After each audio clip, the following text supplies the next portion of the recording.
الموتى لعلكم تذكرون والبلد الطيب يخرج نباته بإذن ربه والذي خبث لا يخرج إلا نكدا كذلك نصرف الآيات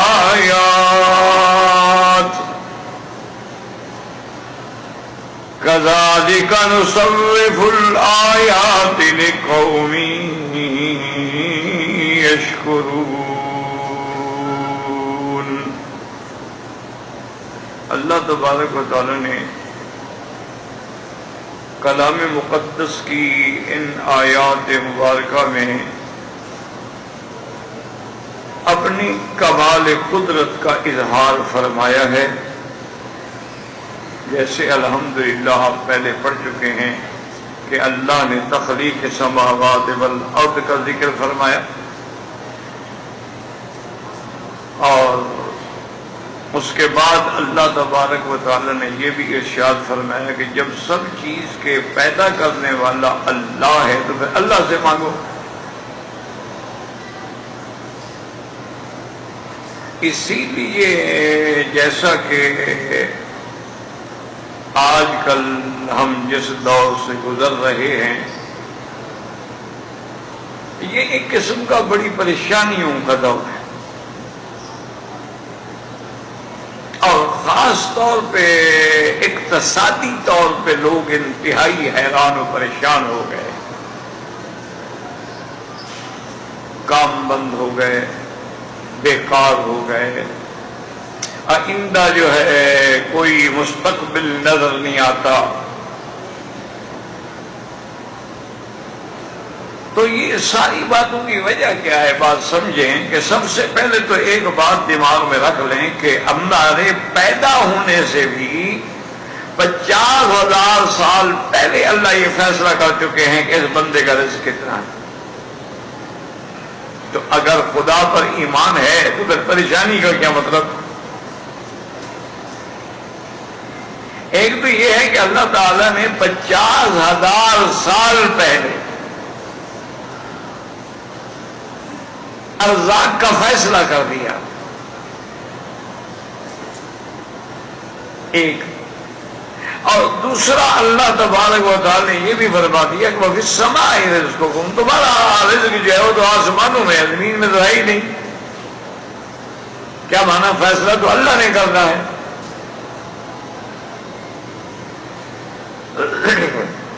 دو چیزیں.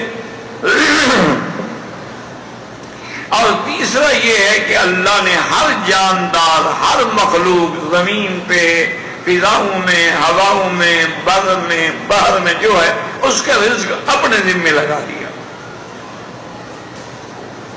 حالانکہ اللہ پہ کچھ بھی واجب نہیں، لیکن یہ اللہ کا کمال رحمت ہے. وَمَا مِن دَابَّةٍ فِي الْأَرْضِ إِلَّا عَلَى اللَّهِ، ہم پر واجب ہے اس کا رزق.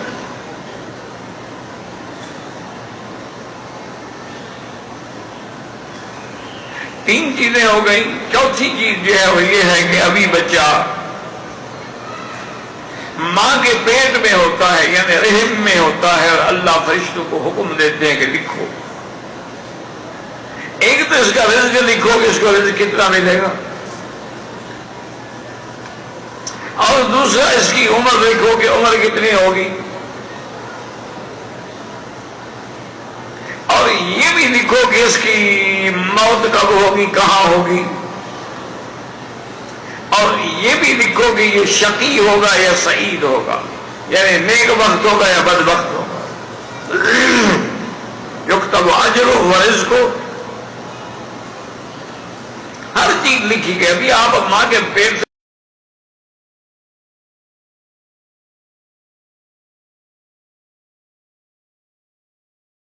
سے کسی کو اونچا کیا، کسی کو نیچے کیا.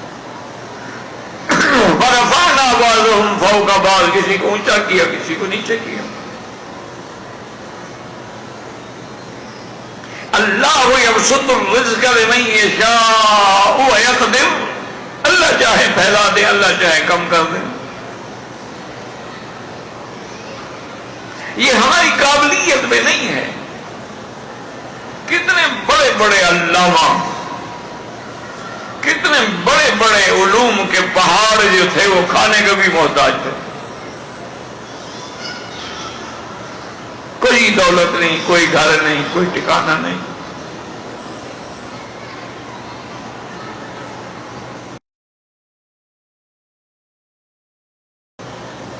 تو اگر ہمیں اللہ کی ذات پر ایمان ہو اور اللہ کے فیصلوں پر یقین ہو تو پھر پریشان ہونے کی کوئی بات ہی نہیں.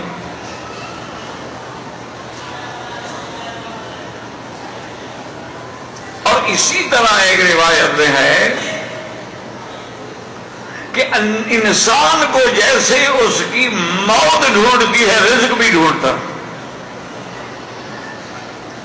یعنی جہاں اسے مرنا ہے وہی بالکل اسی جگہ پہنچتا ہے. اور اسی طرح جس طرح جب تک کہ اس کا رزق ہے، جب تک وہ پورا نہیں ہوگا وہ اس کو ملے گا اور ختم نہیں ہوگا.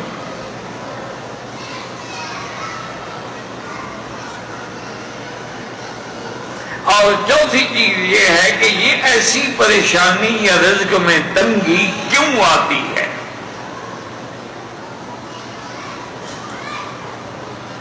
کہ ہم اچھا خاصا کھا رہے ہوتے ہیں، بڑے کام چل رہے ہیں، فراخی ہے، رزق کی فراوانی ہے، ہر طرف سے آدمی پر وَيَأْتِيهَا رِزْقُهَا رَغَدًا مِنْ كُلِّ مَكَانٍ، ہر طرف سے رزق آ رہا ہے.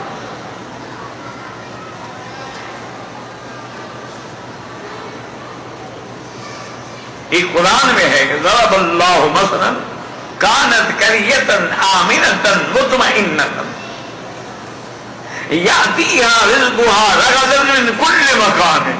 ایک بستی والے تھے، بڑے سکون سے، امن سے، اطمینان سے رہتے تھے، اور ان کو رزق ہر طرف سے آ. کیا مانا؟ آسمان سے بارشیں آ رہی ہیں، زمین سے پھل نکل رہے ہیں، کاروبار میں نفع ہو رہا ہے، ہر طرف سے رزق آ رہا ہے. فَكَفَرَتْ بِأَنْعُمِ اللَّهِ، اس نے اللہ کی نعمتوں کا نافرمانی. اللہ نے رزق دیا تھا کہ بندہ میری اطاعت کرے، اور رزق یعنی طاقت آنے کے بعد، دولت آنے کے بعد زنا اور شراب اور کباب اور شراب میں زندگی صرف کر.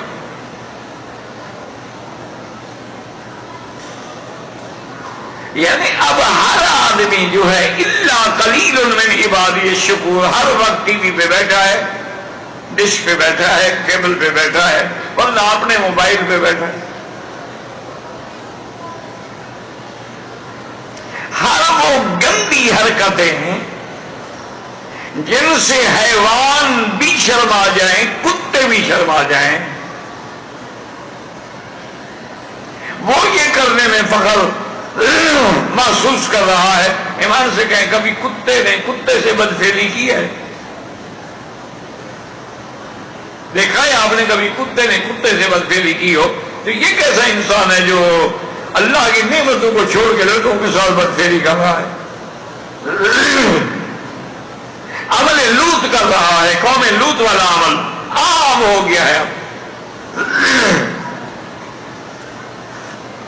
حالانکہ حضرت لوط نے فرمایا تھا انکم لتاتون الفاحشہ ما سبقکم بها احد من العالمین. لوط علیہ السلام نے فرمایا تھا میری قوم تم ایک ایسا گناہ کر رہے ہو کہ انس و جن میں عالمین میں آج تک کبھی کسی نے یہ گناہ نہیں کیا.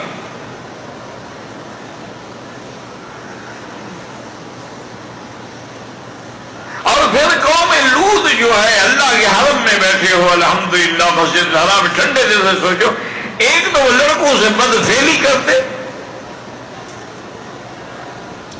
اور لڑکے بھی بن سنور کے آؤ تمہارے لباس پہن کے اسی طرح ناز و انداز اور نخرے سے چلتے اور میک اپ سنگار کرتے،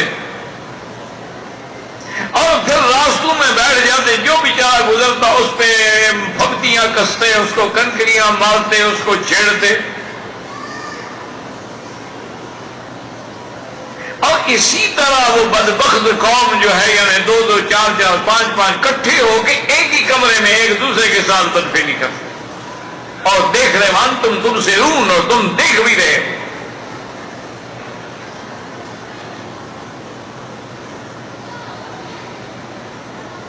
اور وہ اس میں اتنے آگے بڑھ گئے، عورتوں کو چھوڑ دیا، عورتیں گھروں میں بیٹھی ہیں. ٹھنڈے تو سوچتے جاؤ کہ کیا یہ بلا ہم میں تو نہیں آ گئی؟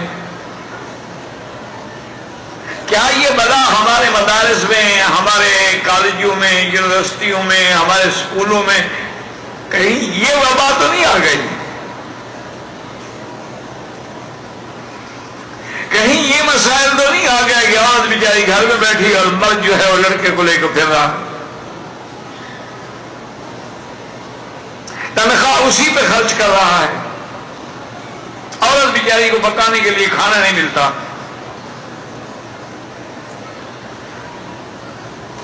پھر یہ جرت ایسے بڑھ گئی کہ جیسے آج اگر ہم آپ کو نصیحت کریں گے چھوڑے یار یہ جنت جہنم بلا ان مولویوں کے ہاتھ میں ہے، چھوڑو یہ تو کہتے رہتے ہیں بس،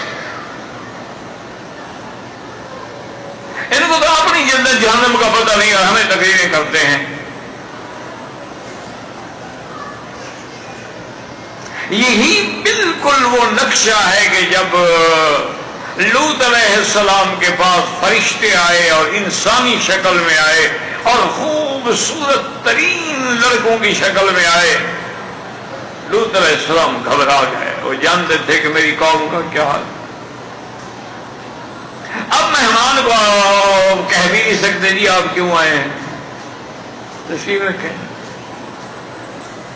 آپ کی بیوی نے خیانت کی اور قوم کو جا کے خبر دی، بدبختوں کہاں لڑکوں کے پیچھے بھاگ رہے ہو، آج تو لڑکے آئے ہوئے ہیں لوط علیہ السلام کے گھر میں، موتی ہیں موتی، ایسے تم نے دیکھے ہی نہیں ہوں گے کبھی.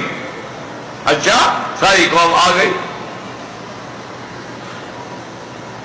سمجھتے جاؤ، سوچتے جاؤ، کیا ہمارا یہ حال تو نہیں؟ اللہ نے قرآن میں جو قصے بیان کیے ہیں وہ کوئی قصے تو نہیں ہے نا، کوئی ڈرامہ تو نہیں، کوئی فلم تو نہیں، وہ تو عبر ہیں، مواعظ ہیں، ذکر ہے کہ نصیحت پکڑو.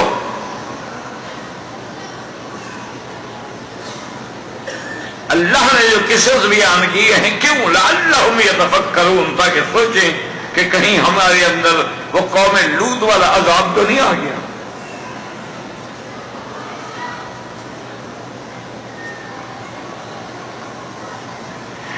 اور اب یہ بھی عالم ہے، یعنی یقین فرمائیں کئی بچیاں بیچاری ٹیلی فون کرتی ہیں، کئی بچیاں چٹ لکھتی ہیں کہ ہمیں خامد لواطت کے لیے مجبور کرتا ہے، کیا کریں؟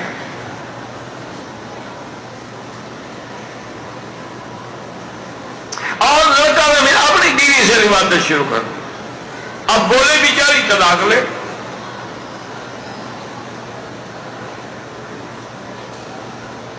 لوط علیہ السلام کے پاس آئے، حضرت لوط علیہ السلام تشریف لائے. ہاں بھائی کیوں آئے ہو؟ انہوں نے کہا میں پتہ لگا ہے آپ کے گھر میں لڑکے ہیں، ہمارے حوالے کریں.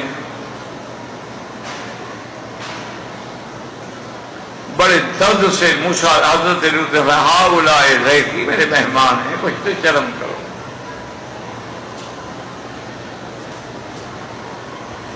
اللہ اکبر، اللہ اکبر.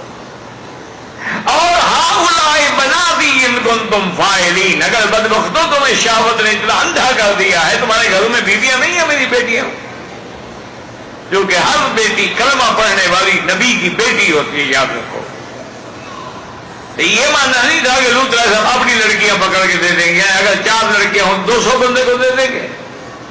عقل کی بات کریں. مانا یہ تھا کہ ہؤلاء بناتی، کیونکہ النبی النبی اولیٰ بالمؤمنین من انفسهم وازواجہ امہاتہم، نبی انسان کی اپنی جان سے بھی زیادہ مقدم ہوتا ہے، اور اس کی اب بیویاں جو ہیں امت کی مائیں ہوتی ہیں، اور نبی امت کا باپ ہوتا ہے. تو جس نبی نے حضور کا کلمہ پڑھا وہ حضور کی بیٹی بن گئی، جیسے لوط علیہ السلام کا کلمہ پڑھا وہ لوط علیہ السلام کی بیٹی بن گئی.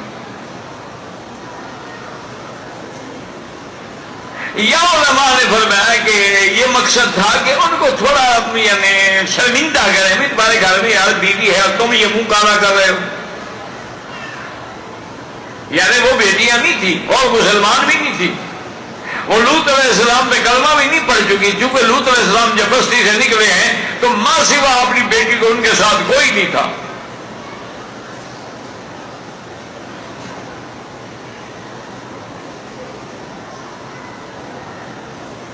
حضرت لوط علیہ السلام دیکھیں اس حد تک سمجھا رہے ہیں. انہوں نے کہا آپ یہ نہیں جانتے ما لنا فی بناتک من حق وانک لتعلم ما نريد. انہوں نے کہا لوط علیہ السلام آپ جانتے ہیں ہمیں لڑکیوں کی کوئی خواہش نہیں، اور آپ جانتے ہیں ہم کیا چاہتے ہیں، ہم بھی لڑکے چاہتے ہیں. حضرت لوط علیہ السلام انسان ہیں، بشر ہیں، اللہ کے نبی ہیں اور اکیلے ہیں، کوئی قوم ساتھ نہیں. اس لیے کہتے ہیں قال لو ان لی بکم قوة او آوی الى رکن شدید. کہنے لگے ہائے کاش آج میرے پاس طاقت ہوتی تو میں اپنی عزت کا بھی دفاع کرتا، مہمانوں کا بھی دفاع کرتا، ان ظالموں سے بھی مقابلہ کرتا، لیکن میں تو بے بس ہوں. ان شیطانوں اور خبیثوں کا جو چیئرمین تھا نا جی، بڑا تھا، وہ کہنے لگے یار کیا دیکھ رہے ہو، پکڑو ان لڑکوں کو. اب لوط علیہ السلام بالکل گھبرا گئے. اللہ نے حکم دیا فرشتوں کو کہ بس اتنا امتحان کافی ہے میرے نبی کا، جتنا امتحان ہو گیا بس اتنا کافی. قالوا یا لوط انا رسل ربک. انہوں نے کہا لوط علیہ السلام کیوں گھبرا رہے ہو، ہم تو اللہ کے فرشتے ہیں. لن یصلوا الیک. یہ ہمیں کیا پکڑیں گے، یہ تمہیں بھی ہاتھ نہیں لگا سکتے. کہو ان کو ہاتھ لگا. فَأَسْرِ بِأَهْلِكَ بِقِطْعٍ مِّنَ اللَّيْلِ. رات کو اپنے اہل کو لے کے آپ نکل جائیں اس بستی سے. وَلَا يَلْتَفِتْ مِنْكُمْ أَحَدٌ. اور مڑ کے بھی نہ دیکھنا ہے ان کی بستی کی طرف.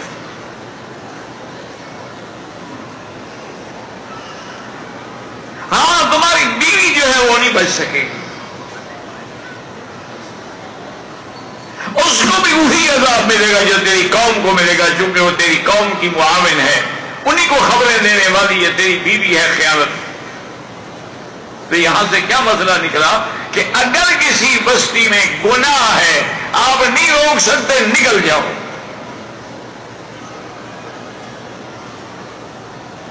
اور یہ بھی ہمیں مسئلہ ملا کہ آدمی ٹھیک ہے لیکن بیوی خیانت کر رہی ہے، ایسی بیوی کو چھوڑو.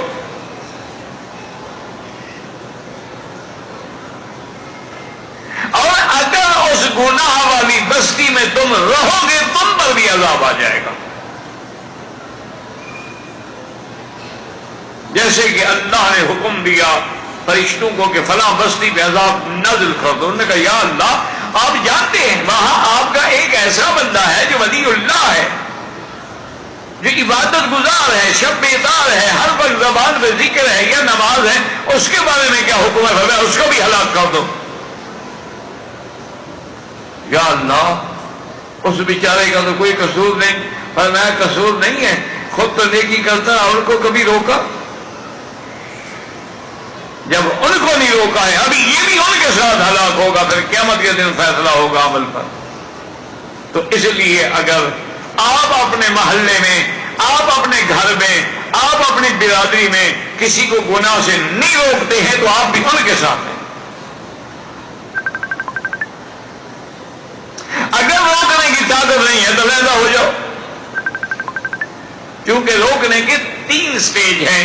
ایک تو یہ من استطاع منکم، جو طاقت رکھتا ہو، اقتدار ہے، قوت ہے، حکومت ہے، فلیغیرہ بیدہ، پھر اس برائی کو طاقت سے مٹا ڈالے.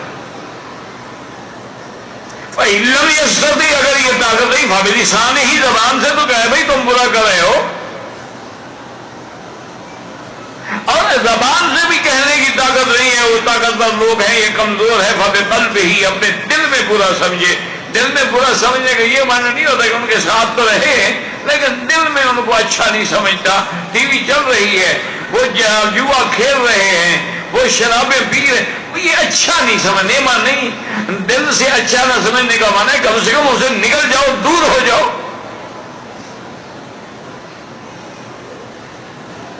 اسی لیے ایک صحیح حدیث میں ہے کہ اگر کوئی آدمی کسی گناہگار ٹولے کے ساتھ رہتا ہے، چاہے وہ گناہ نہ کرتا ہو، انکار نہیں کرتا، تو وہ بھی قیامت میں انہی میں سے اٹھے گا اور اس کو بھی وہی سزا ملے گی۔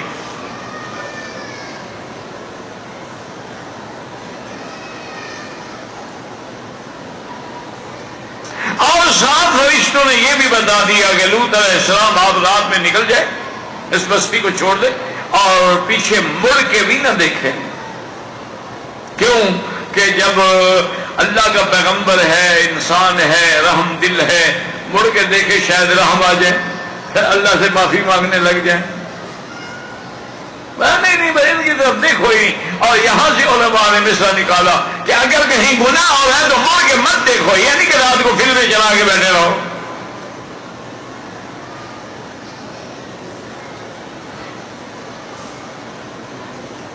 کیونکہ گناہ کو دیکھنا بھی گناہ کے برابر ہے، گناہ کرنے کے برابر ہے۔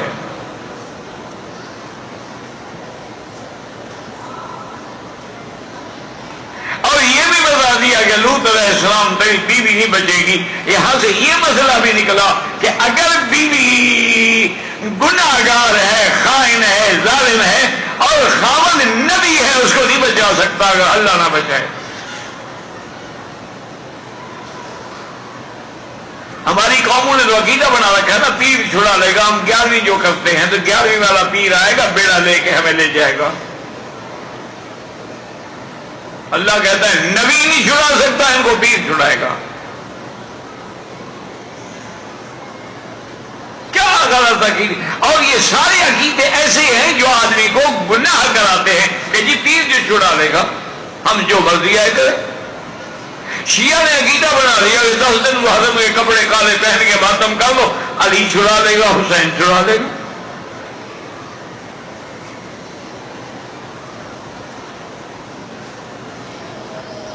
انہوں نے یہ عقیدہ بنا لیا۔ ہمارے لوگوں نے یہ عقیدہ، انہوں نے کہا علی چھڑا لے گا، حسین جو ہے، انہوں نے کہا پیر چھڑا لے گا، غوث چھڑا لے گا، داتا چھڑا لے گا، عبد القادر جیلانی چھڑا لے گا۔ انا للہ و انا الیہ راجعون۔ تو اس لیے یہ بھی عقیدہ سمجھ آ گیا قرآن سے کہ جب تک اللہ نہ چاہے کوئی نہیں بچا سکتا۔ اور سارے فرشتوں نے آگے یہ بھی بتا رہے ان موعدہم الصبح۔ فرمایا کہ لوط علیہ السلام مت گھبرائیں، ان کا ہلاکت کا وقت آ گیا۔ جب صبح کا تارا چمکے گا نا، تیری قوم کا ستارہ ہمیشہ کے لیے ڈوب جائے گا۔ تو قرآن میں تو نہیں ہے لیکن مفسرین نے لکھا ہے کہ الفاظ قرآن کا جو مفہوم ہے وہ یہ معلوم ہوتا ہے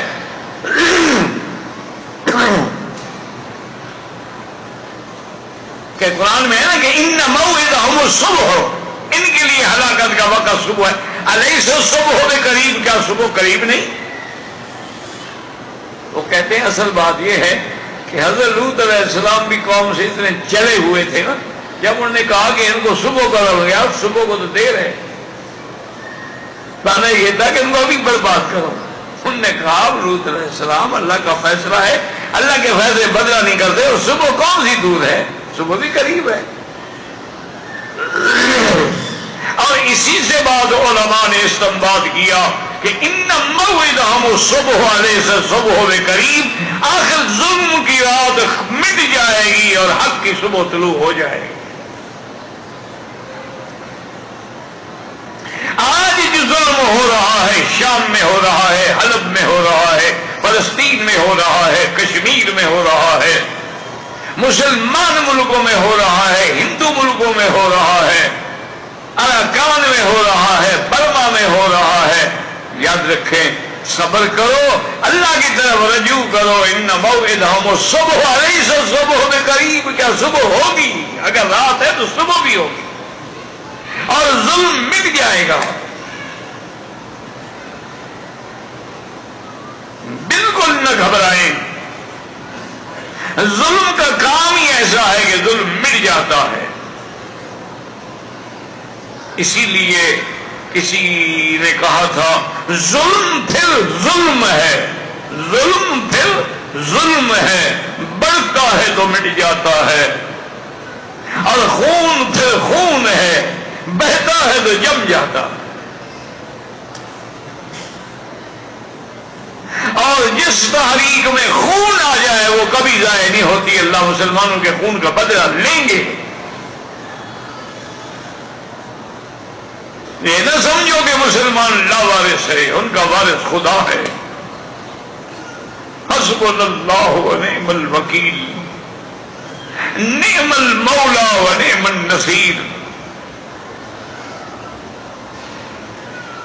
تو اب حضرت لوط علیہ السلام اس بستی سے نکل گئے. آپ کی بیٹیاں صرف آپ کے ساتھ گئیں، کیونکہ بیوی تو خائن تھی، بیوی تو قوم سے ملی ہوئی تھی نا. اس سے یہ بھی مسئلہ علماء نے لکھا کہ آدمی خود گناہ نہ کرے لیکن گناہ کے لیے دعوت دے، وہ بھی اسی طرح کا مجرم. دیکھو نا، ان کی بیوی تو گناہ نہیں کرتی تھی لیکن قوم کو بتلاتی تھی کہ یہ ہاں بڑے خوبصورت لڑکے آئے ہوئے ہیں، تو وہ بھی برابر کا مجرم ہے.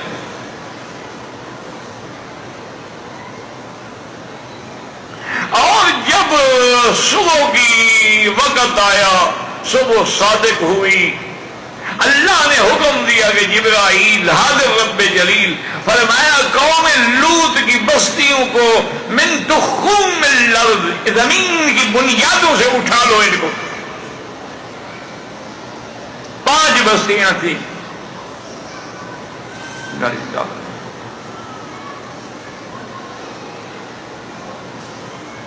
اور سب سے بڑی بستی قریہ سدوم تھی، اور ان کی اس وقت آبادی جو ہے تقریباً 6 لاکھ تھی.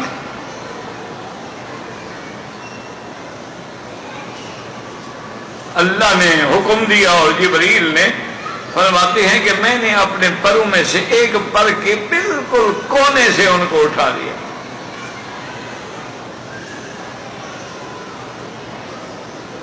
اور ان کو آسمانوں کے اتنا قریب لے گیا کہ وہ بھی آسمانوں کی مخلوق کی آواز سن رہے تھے، اور آسمان کی مخلوق جو ہے وہ بھی ان کی آوازیں سن رہی تھی. اللہ نے حکم دیا جعلنا عالیہا سافلہا. اللہ نے حکم دیا جبریل اب ان کی بستیوں کو اوندا کر کے گرا دو. اب آسمان کے قریب 500 سال کا سفر ہے. جب کسی بستی کو ایسے کر کے گرا کے نیچے ڈالے، ایمان سے کہیں کیا بچے گا؟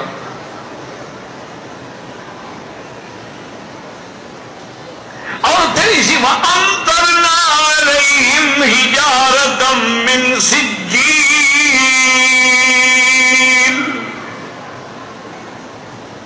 اللہ نے حکم دیا جبرائیل ان کے اوپر جہنم کے پتھروں کی برسات کر.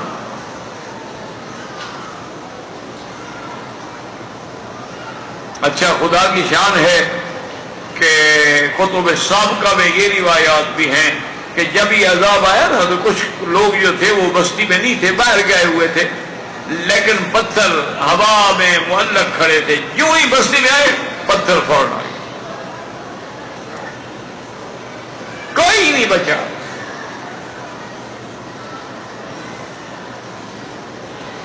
اور جس جگہ پر یہ واقعہ ہوا ہے، یہ ابھی بھی جس ملک اردن کہتے ہو نا، یہ وہی ہے. اور اس جگہ کا نام ابھی بھی ہے بحر المیت، وہ دریا جو بالکل جس میں کوئی چیز زندہ نہیں رہ سکتی، وہ جگہ موجود ہے. وہ عذاب والا پانی ابھی بھی کھڑا ہے، اس میں کوئی چیز زندہ نہیں رہتی.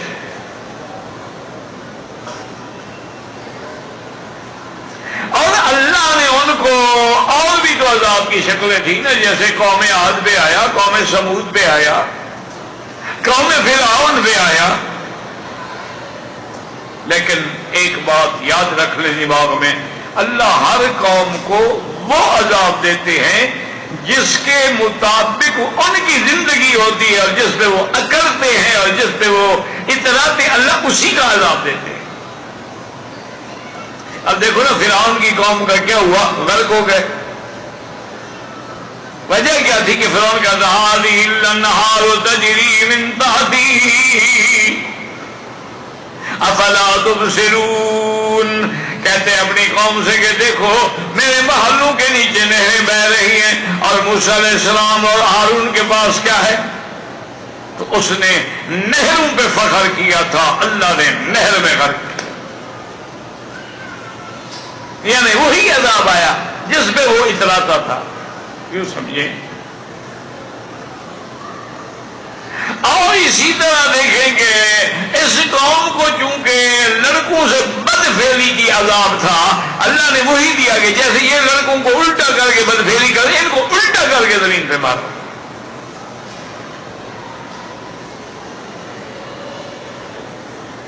اسی جنس سے عذاب دیا جائے. اسی لیے حدیث پاک میں آتا ہے کہ زانی کے لیے اگر وہ کنوارا ہے تو 100 اترے ہیں، اگر شادی شدہ ہے تو رجم ہے. اور لوتی جو ہے لڑکوں سے بدفعلی کرنے والا یا چاہے اپنی عورت سے بدفعلی کرنے والا، اس کی سزا یہ ہے کہ اس کو قتل کر دیا جائے. اور اگر وہ لڑکا بھی راضی ہے، فاعل و مفعول دونوں اس کام پہ راضی ہیں، تو دونوں کو قتل کر دیا جائے. ایک یہ ہے کہ وہ بیچارہ تو راضی نہیں ہے،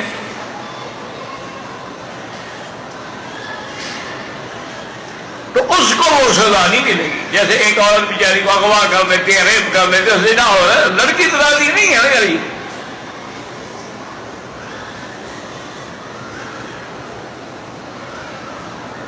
اب جناب یہ ہے کہ ان کو قتل کیا جائے، اور ایک روایت میں ہے کہ ان کو قتل کرنے کے بعد آگ میں ڈال کے جلا دیا جائے ان بدبختوں کو، کہ زمین پہ یہ جراثیم بھی نہ رہیں اس بیماری کے.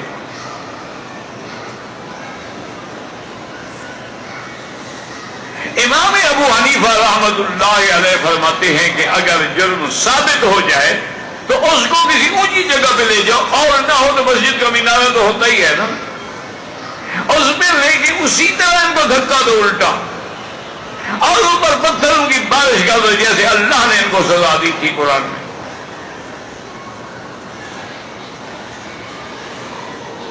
تو اس لیے سب سے پہلی بات ٹھنڈے دل سے سوچیں. اللہ فرماتے ہیں کہ ایک بستی والے بڑے امن سے، بڑے عیش سے، آرام سے زندگی گزار رہے تھے، لیکن اللہ کی نعمتوں کی نافرمانی کی. فَكَفَرَتْ بِأَنْعُمِ اللَّهِ فَأَذَاقَهَا اللَّهُ لِبَاسَ الْجُوعِ وَالْخَوْفِ بِمَا كَانُوا يَصْنَعُونَ. اللہ نے عذاب مسلط کر دیا. ایک تو رزق بند ہو گیا، بارشیں بند ہو گئی، فصل ختم ہو گئے، اور ایک یہ ہے کہ ہر وقت ڈر کیا ہوگا کیا ہوگا کیا ہوگا. بندے گھر سے نہیں نکل سکتے. بچے سکول جائیں تو مائیں بیچاری بس گلی پہ کھڑی ہیں، آ رہی ہیں، جا رہی ہیں، دعائیں مانگیں، خدا کرے بچہ سلامتی سے آ جائے. یعنی یہ 2 عذاب آتے، ایک بھوک کا، ایک خوف کا. یقین کریں اب ہم پر یہی 2 عذاب آئے ہوئے ہیں کہ نہیں؟ اور یہ عذاب کیوں آتے ہیں؟ بما کانوا یصنعون، اس وجہ سے جو تم نے کیا ہے.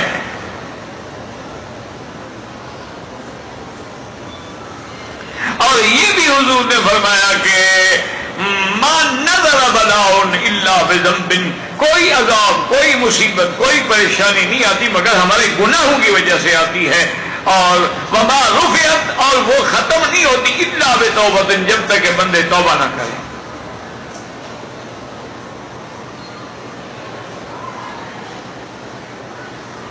تو اس لیے ہمیشہ یاد رکھیں کہ یہ جو پریشانیاں ہیں، یہ جو بھوک ہے، یہ جو ڈر ہے، یہ سب اس وجہ سے ہے کہ ہم نے اللہ کی نعمتوں کی ناشکری کی ہے. اللہ کی نعمتوں میں بجائے عبادت کے ہم نے گناہوں میں زندگی گزار دی ہے، اور اب ہم اس سٹیج پہ پہنچ گئے ہیں کہ گناہ کو گناہ بھی نہیں سمجھتے. یہ ہماری آخری حد ہے بربادی کی. ایک ہے آدمی گناہ ہے لیکن سمجھتا ہے یار میں گناہ گار ہوں، یہ بڑا گندا کام ہے، اور گھبراتا ہے اللہ کی طرف لوٹ. نہیں، ایک یہ ہے کہ وہ شرمندہ بھی نہیں ہوتا، اور ایک یہ کہ نہیں، وہ گناہ کو گناہ ہی نہیں سمجھتا، فخر کرتا ہے جی ہم تو انجوائے کر رہے ہیں. آج شادیوں پر، آج بڑے بڑے ہوٹلوں میں، کلبوں میں، اور آج بڑی بڑی پارٹیوں میں ایسے ایسے گناہ ہوتے ہیں کہ ابلیس لعین جو ہے نا، معلوم ہوتا ہے کہ ان علاقوں سے چھٹی کر گیا، وہ کہتا ہے اب میری ضرورت ہی نہیں، یہ مجھ سے بھی بڑے ابلیس ہیں، ان کو بھٹکانے کی ضرورت ہی نہیں، یہ تو مجھے بھی بھٹکا دے.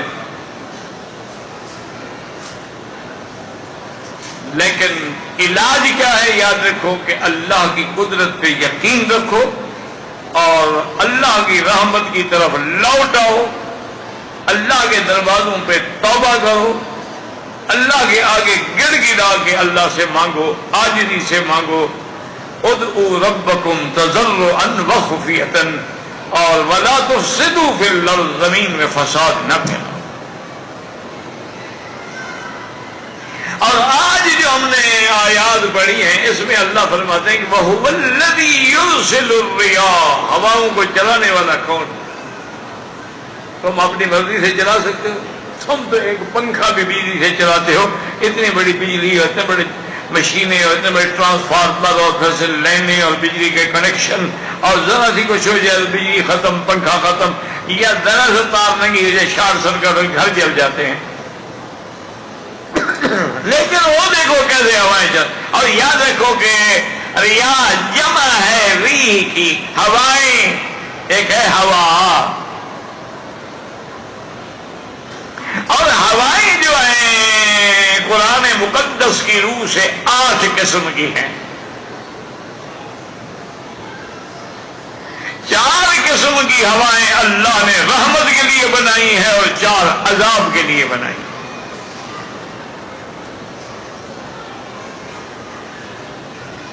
اسی لیے ایک حدیث مبارک میں ہے کہ حضور نے فرمایا نصرت بالصبا، اللہ نے میری مدد کی صبا ہوا کے ساتھ، وَأُهْلِكَتْ عَادٌ بِالدُّبُورِ، اور عاد کو اللہ نے ہوائے دبور سے ہلاک کر دیا.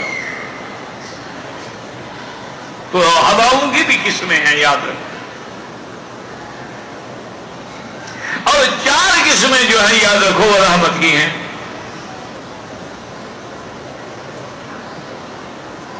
اسی لیے کئی مقام پہ قرآن میں بھی آتا ہے وَالنَّاشِرَاتِ نَشْرًا وَالْفَارِقَاتِ فَرْقًا فَالْمُلْقِيَاتِ ذِكْرًا. اور اسی طرح کچھ ہوائیں اللہ نے ایسی بھی پیدا فرمائی ہیں وَأَرْسَلْنَا الرِّيَاحَ لَوَاقِحَ، جو حمل ٹھہراتی ہیں.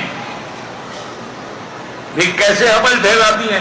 مانا یہ ہوتا ہے کہ دیکھو یہاں آپ نے پودے لگائے گلاب کے اور چمیلی کے اور فلاں فلاں فلاں، اس کے جو بیج گرے نا جی، ان کو ہوا اڑا کے ادھر ڈال دیتی ہے، ادھر جناب جو پودا ہے اس کو بھی وہ پھول لگ جاتا ہے، اس کو وہ منتقل کر رہی ہے.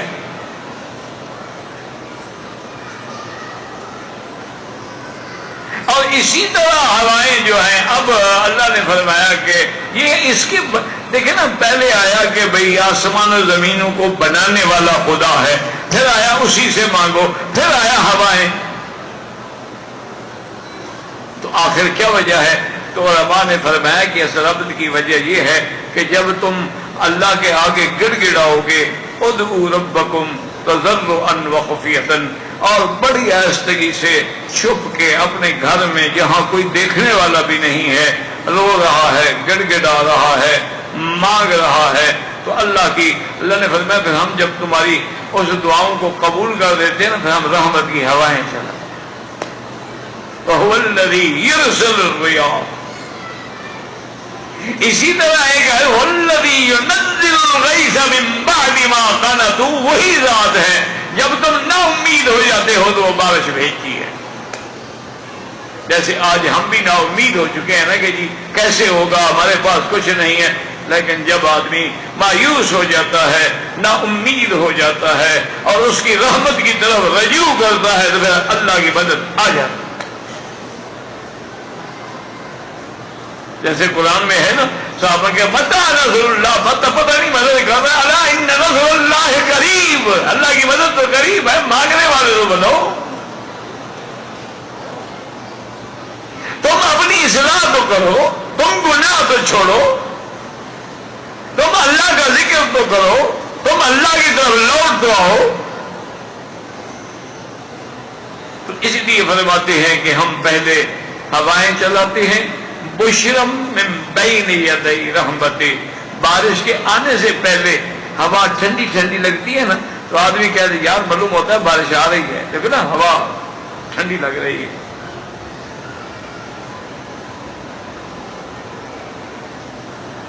اور پھر فرمایا کہ بارشیں جو ہے وہ دو قسم کی ہوتی ہیں. ایک تو یہ ہے کہ یہ ہوائیں جو ہے نا یہ دریاؤں سے ان کے قطرات بخارات کو اٹھا کے لے جاتی ہے اور اوپر جا کے بادل بنتے ہیں. وہ بادل پانی کے بھرے ہوئے ہوتے ہیں. تو پھر اللہ کے حکم سے ہم انہیں حکم دیتے ہیں کہ ان بادلوں کو فلاں جگہ پر لے جاؤ.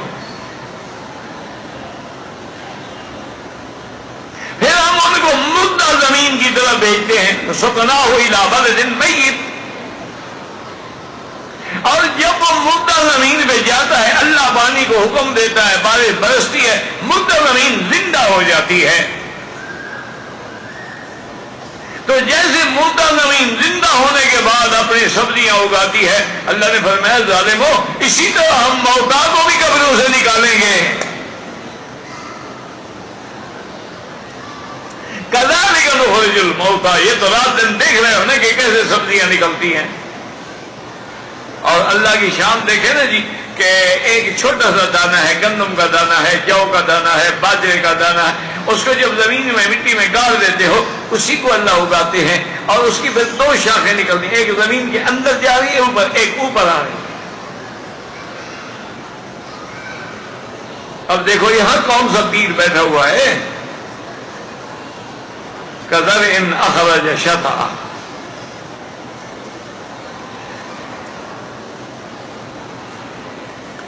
اور حضرت ایک بزرگ تھے وہ ہمیشہ اور تقریب میں فرماتے تھے کہ بابا جو پیروں کے پاس جاتے ہیں 11ویں میں دودھ تقسیم کرتے ہیں ان کو تو کبھی ایک بچہ یا ایک بچی یا دو بچے ملتے ہیں. یہ جانور دیکھو کتی کس کے پاس جاتی ہے اس کے 7 کٹھے پیدا ہو جاتے ہیں. بلی کس کے پاس جاتی ہے 4 5 کٹھے پیدا ہو جاتے ہیں. یہ مکڑی کس کے پاس جاتی ہے کہ لین لگ جاتی ہے، پیدا ہو رہے ہیں بڑھتے جا رہے ہیں بڑھتے جا رہے ہیں. یہ کس کی منت مانتی ہے عرض کرتی ہے. تو اس لیے فرمایا وَهُوَ الَّذِي يُرْسِلُ الرِّيَاحَ بُشْرًا بَيْنَ يَدَيْ رَحْمَتِهِ حَتَّى إِذَا أَقَلَّتْ سَحَابًا ثِقَالًا سُقْنَاهُ إِلَى بَلَدٍ مَيِّتٍ فَأَنزَلْنَا بِهِ الْمَاءَ فَأَخْرَجْنَا بِهِ مِنْ كُلِّ الثَّمَرَاتِ كَذَلِكَ نُخْرِجُ الْمَوْتَى لَعَلَّكُمْ تَذَكَّرُونَ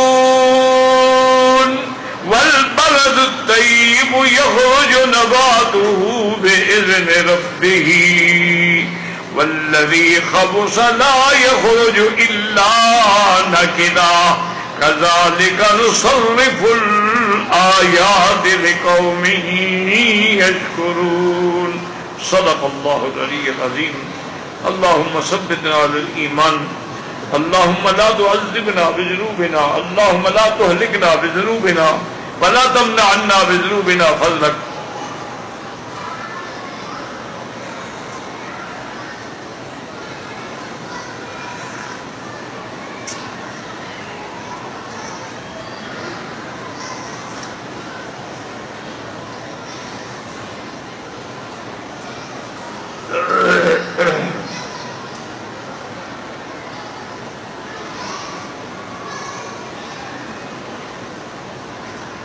جی کہ حضرت عمر نے جو جنگ بدر میں مشورہ دیا تھا تم اسی آیت کو کھول لو، وَلَقَدْ نَصَرَكُمُ اللَّهُ بِبَدْرٍ وَأَنْتُمْ أَذِلَّةٌ، کوئی تفسیر نہیں، اس میں سارا واقعہ لکھا ہوگا، حوالے بھی، کتابیں بھی، اور جہاں جہاں یہ واقعہ پیش آیا ہے تو وہاں موجود ہے۔ یہ تو بڑا مشہور واقعہ ہے۔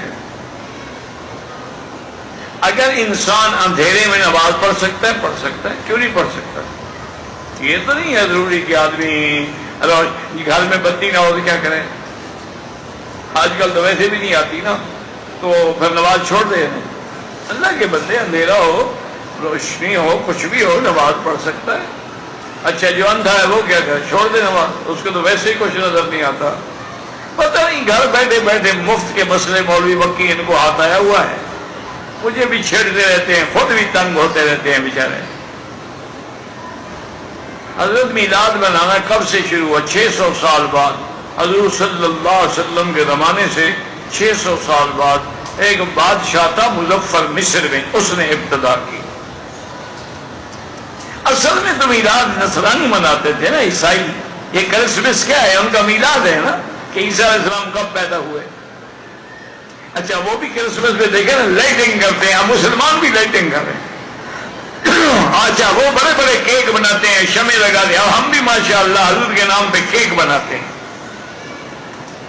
اتنا بھی ان کو شرم نہیں آتی کہ کبھی حضور نے کیک دیکھا بھی ہے، کھایا بھی ہے؟ یار یہ خدا کو کیا جواب دیں گے؟ مجھے سمجھ نہیں آتی یہ مولوی کیسے قیامت میں اللہ کے دربار بہرحال اللہ بخش دے۔ ہم تو دعا کرتے ہیں، ان کی مرضی ہے وہ گالیاں دیں، ان کی مرضی ہے بد دعا کریں، ہم تو ان کے لیے بھی دعا کرتے ہیں۔ سچی بات ہے کہ اللہ ان کو ہدایت دے۔ ہمارے تو بڑے قابل ساتھی جو ہے نا جی، کسی پیسوں کے لیے کوئی شیعہ بن گیا، کوئی بریلوی بن گیا، کوئی قادیانی بن گیا، بڑے بڑے جینیس کے ساتھ بڑے بڑے علم والے لوگ، بس پیسہ اور عورت، یہ دو ایسی چیزیں ہیں۔ اچھا یہ دو فتنے ہیں، ایک دولت ایک عورت۔ اچھا جہاں دولت بھی کام نہ کرنا، عورت ایسی بلا ہے کہ وہاں بڑے بڑے بزرگ، بڑے بڑے